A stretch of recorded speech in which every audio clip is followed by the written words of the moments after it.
think in dynasties, I always say you got to win 3. Our job is to do whatever we can to win as many as we can. I think if we keep the mentality that we have, then we can look back at the end of our career and then we can decide if we're a dynasty or not. We're still in the same mission. Everybody in our building is pulling for one thing, that's to win a Super Bowl, and we got to do everything in our power to give ourselves the best opportunity to make sure that's us. We're going to compete. I think it's going to be a really fun group to watch the way that these guys compete and hopefully continue to get better every single day. Man, I'm just enjoying it, and it is a blessing. This time of year, talk is cheap, and you got to go out there and earn it and trying to be as good a team as we can be. The Chiefs champs, they're in your division. I think you've had it like that kind of chip on your shoulder your whole career. Do you relish that? It's not like you go seek out like, all right, where's the toughest division? And your initial goals start with winning your division. I've heard you say a number of times, not a dual threat, a triple threat sort of quarterback. It's just a matter of just being efficient in every area of my game, and it's always a work in progress, and it's always a journey in itself.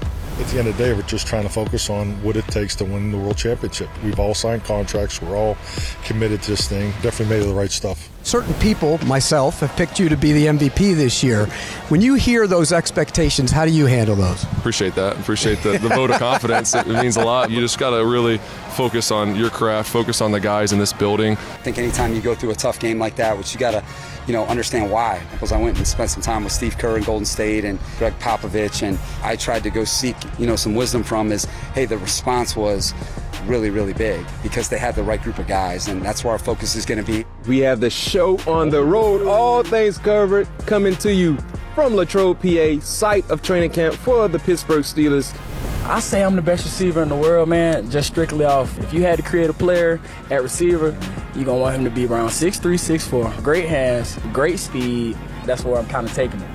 Forget his playmaking ability and tangible things. We all know that. Not only the totality of his resume, but what he's done recently.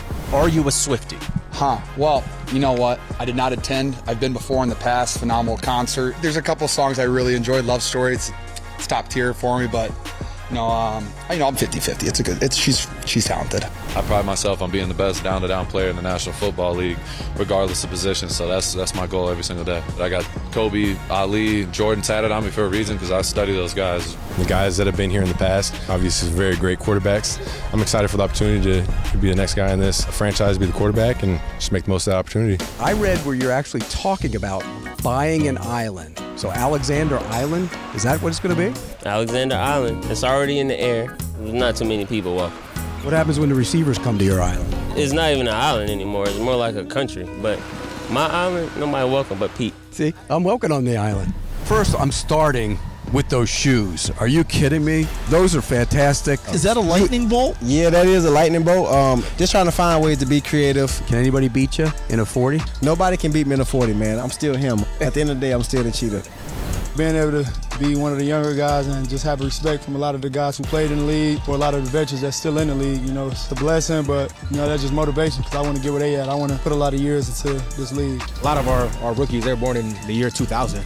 I'm like, man, that's extremely strange. Like, we're talking about, I don't know, I think Ja Rule came up in the meeting room one day and they're like, who's that? I'm like, what do you mean, who's Ja Rule?